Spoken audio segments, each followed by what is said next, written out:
Глава 9. Начало переговоров с гоблинами. Вышел на улицу. Город постепенно начинал жить в прежнем русле. Надо было пойти проведать гоблинов. Горожане были против размещать их в городе, поэтому сделали огороженный и охраняемый лагерь за стенами. Мысль захватить как можно больше гоблинов возникла не просто так. Еще у себя в замке я показал сенсорный шар магичке, показывая на пятна, которые появлялись вокруг нужных мне артефактов.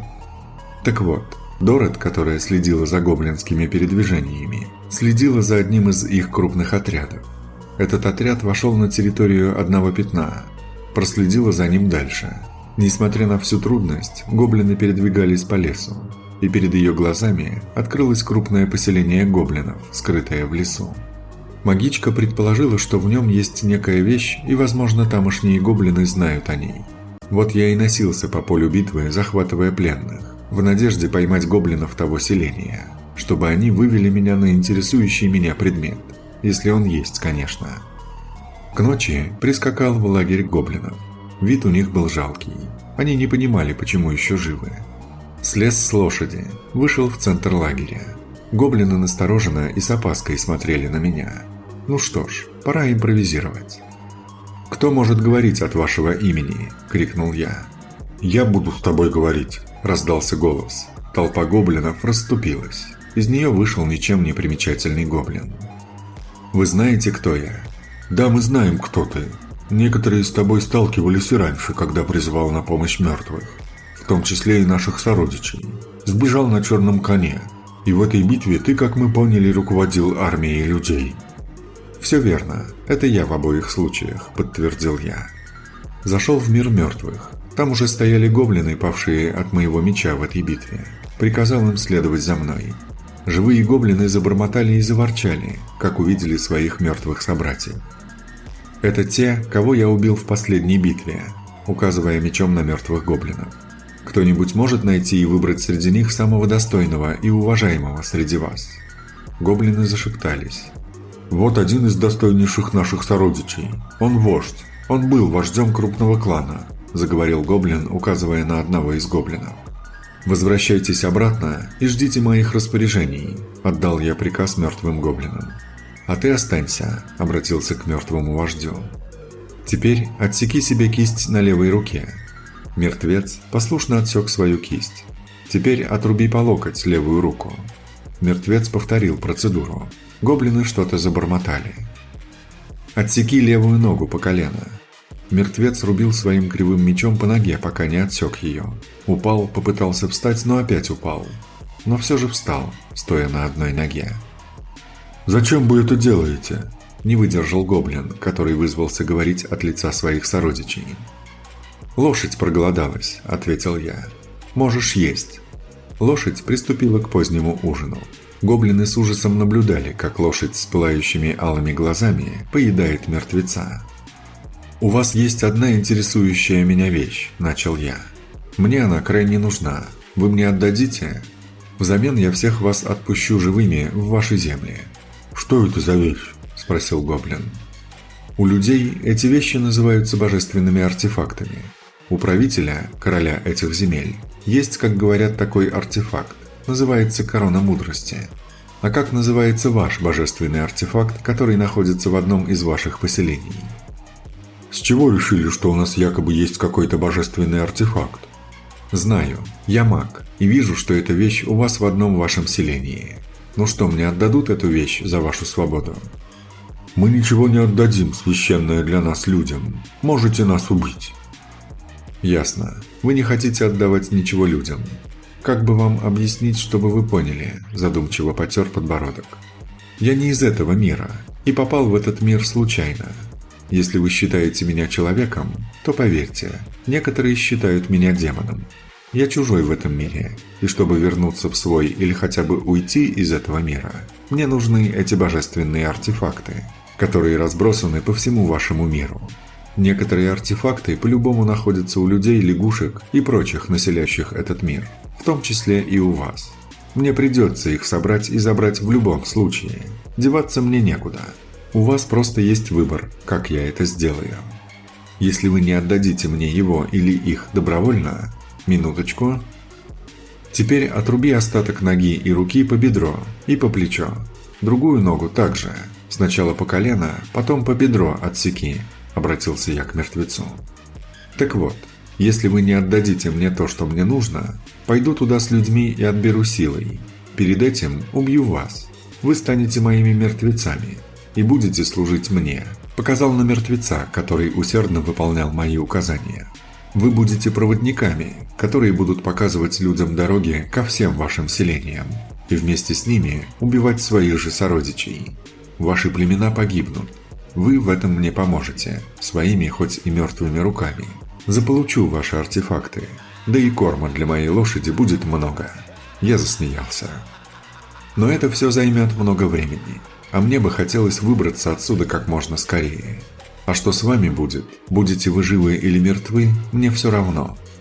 Гоблины напряженно смотрели на меня и на лошадь, которая поедала их достойного сородича. «Что вы предлагаете?» – глухим голосом спросил их представитель. «Оптимальный вариант, который бы я выбрал, находясь на вашем месте. Вы передаете мне имеющиеся у вас божественные артефакты. Хотя я знаю пока про один. Но один так один. Вы его мне отдаете. Взамен отпускаю всех присутствующих. И если в дальнейшем ваши племена никоим образом не будут мне мешать собирать артефакты, то я вас не трогаю. Разногласия между нами не будет, и все будут живы. Ваши конфликты с людьми мне не интересны, но могу вам кое-что предложить. Вы также можете заключить со мной союз. Пока ничего конкретного сказать не могу, но у меня в планах было организовать переворот в этом королевстве. А это значит, вы сможете заполучить все то, что можно получить во время войны. Земли, трофеи и прочие ништяки. Вот видите, какой достойный вариант могу вам предложить. Может, и предназначение вашего артефакта заключается в том, чтобы спасти ваши племена и возвысить их таким образом. Гоблины оживленно заговорили между собой. «Мы не можем здесь принять какое-либо решение, и тем более дать согласие», — сказал представитель гоблинов. «Это могут только наши вожди и шаманы наших племен на общем собрании». «Ты или кто из присутствующих могут организовать такое собрание и донести до них мое предложение?» – спросил я. «Да, это возможно», – ответил гоблин. «И избавьте его уже от мучений», – показывая пальцем на крошащего себя мертвеца, проговорил он вполголоса. «Хорошо», – согласился я. «В знак доброй воли и для укрепления нашего дальнейшего сотрудничества ты свободен. Освобождаю тебя от служения мне», – обратился я к мертвецу. Мертвец замер, превратился в обычный труп. Лошадь принялась обгладывать его лицо. «Тут уж ничего не поделаешь. Лошадь, как ни крути, а кормить надо», – пожимая плечами, сказал я. Как лошадь насытилась, заставил гоблина-переговорщика залезть на нее. Его трясло, как при лихорадке. Но кому сейчас легко? Затем сам залез на нее. Выехали из лагеря. По дороге, предупредив караульного, что пропаду на некоторое время, и чтобы гоблины были целы к моему возвращению, и попросив все это передать командующему гарнизона, во весь опор помчались к землям гоблинов. Путешествие длилось спокойно. Гоблин не пытался удрать. Я сказал, что не нуждаюсь особо в отдыхе и еде, поэтому если он в чем-то нуждается, то пусть говорит. Тогда будем останавливаться на отдых. День пролетал за днем. Мы покрывали огромные пространства. В одних из таких перевалов, когда нас настиг сильный ливень, спрятавшись в небольшой пещерке, сидя возле костра, мы с гоблином от нечего дела разговорились. «А зачем вы людей едите?» – начал разговор я. «В здешних лесах полно всякой живности. Или люди вкусные?» «Что еще за бред? Еще бы такую падаль, как вы, и жрать!» С омерзением плюнул на пол пещеры гоблин. «Мерзкие выдумки мерзких людей. Но как же, после ваших налетов остаются остатки костров с костями, и в живых никого не оставляете. У нас традиция такая – сжигать мертвых, желательно до праха. А то, что скелеты остаются, времени нет возиться, тем более с людьми. А выжившие ведь остаются, не все же погибают, а они, что с ними? Кого-то в селениях для работ оставляем, кого-то на родину своих предков отправляем через море. Вы с соседнего континента сюда приплыли. Наши предки, часть небольших племен, ища лучшую жизнь, приплыли сюда. Но насколько я понял из рассказов местных, люди тоже недавно начали осваивать эту часть герцогства. И город, который вы пытались взять, сравнительно недавно построен. Но это если по историческим меркам. И что не поделили? Почему все так? По разговору, вы, гоблины, вроде бы очень разумные. Вы люди, мерзкие воры, лгуны и убийцы. Забавненько. Думается, местные люди про вас то же самое могут сказать. Еще людоеды и оказываются рабовладельцы. Мы, по крайней мере, оставляем кому-то жизнь. Вы же люди, нас, гоблинов, просто вырезаете. И не едим мы людей. А зачем нападаете на людей, их деревни и путников? Потому что вы нападали на наши поселения. Пришлось их прятать по лесам. Теперь делаем вылазки, чтобы вам, экскрементам бешеных собак, спокойно на наших землях не жилось. Договориться мирно о чем-нибудь не пробовали? Нечем нам с вами мирно договариваться, только с оружием в руках. Почему так категорично? Улыбнулся я. Со мной же решились договариваться. После того, как ты пообещал прекратить измываться над трупом одного из уважаемых гоблинов, под угрозой смерти всех плененных, а также грозился выпустить наших погибших, чтобы они привели людей к нашим селениям и вместе с ними всех поубивали. Да, это очень по-мирному, очень по-людски. Но хоть так, а иначе до вас вообще не достучаться. А так хоть какой-то диалог. Гоблин ничего не ответил. После этого мы не произнесли ни слова.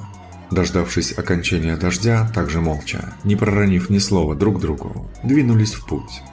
Гоблин, если у него и оставались какие-то сомнения насчет меня, то по окончанию нашего путешествия уже знал, что ни я, ни лошадь, в лучшем случае, не обычные смертные. Он засыпал, падая с лошади. Как только просыпался, его сажали на лошадь. В перерывах совали какую-то еду. Пока он спал, я добывал еду. И так все время нашего путешествия. Он не видел ни усталости лошади, ни моей, ни то, как мы спали или ели. «Все, тут остановись», — сказал гоблин. «Дальше сам дойду». «А мне где остановиться? Где ждать ответа?» «Да здесь и остановись», — ответил гоблин. Спустившись с коня, гоблин нырнул в чащу леса. Прошло 3 дня. Я не знал, чем себя занять. Болтал с Дорот. Она рассказывала про события, которые видела в шаре, которые происходили в том поселении гоблинов, в котором находился артефакт. Но ничего интересного там вообще не происходило. Я уже подумывал книгу какую-нибудь заставить ее мне читать. На 4-й день появилось 6 гоблинов, среди которых был и тот, с которым я приехал. «Чем вы меня обрадуете?» – спросил я гоблина.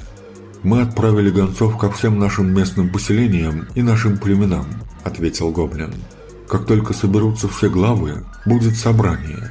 Тогда и вынесут решение. Все это время остается только ждать». «Как думаешь, примут твои сородичи мое предложение?» «Предложение человека они бы не приняли, а вот предложение демона...» Гоблин посмотрел на меня. «Скорее всего, да. Чтобы времени зря не терять, пока наши старшие вожди с шаманами собираются и выносят свое решение. Где та вещь, которая тебе нужна? Мы поищем ее и привезем на собрание. Пусть там решают, отдавать ее тебе или нет». Объяснять, где возможно находится артефакт, селение, в котором не был, ориентирами которого были деревья, то есть лес, который был везде и вокруг, со слов Дорот, через ожерелье телепатии и глазами Дорот через сенсорный шар. Все это доносить до гоблинов было... В общем, уже потерял надежду, что гоблины поймут, где это. Пока один из гоблинов, догадавшись после очередного мозгового навигационного штурма, что само поселение каким-то образом рассматривают, не поинтересовался, что за тотем стоит в центре поселения на площади, что или кто на нем изображен. Магичка в деталях описала его.